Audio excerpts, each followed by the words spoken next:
சாஸ்திரத்தில் தாண்டினால் தோஷம் அப்படின்னு சில விஷயங்கள் சொல்லியிருக்காங்க.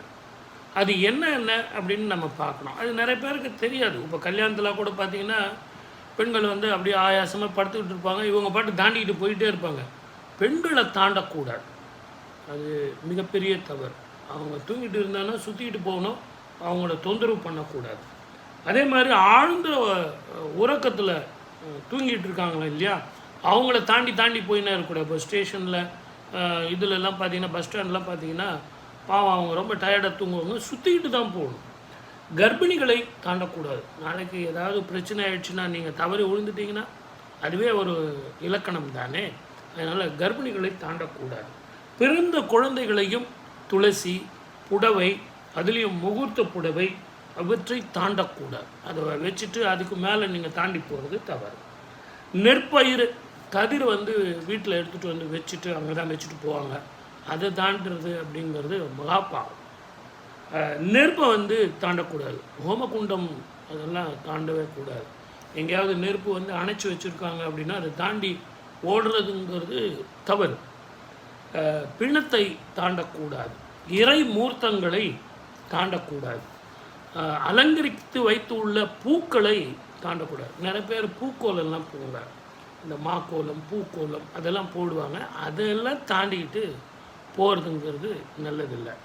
அன்னத்தை தாண்டக்கூடாது. சாப்பாடு செஞ்சு வச்சுருக்காங்க, அந்த சாப்பாடை தாண்டதுங்கிறது நல்லதில்லை.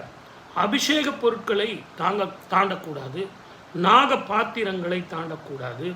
பொன் வெள்ளி நகைகளை பாத்திரங்களை தாண்டக்கூடாது.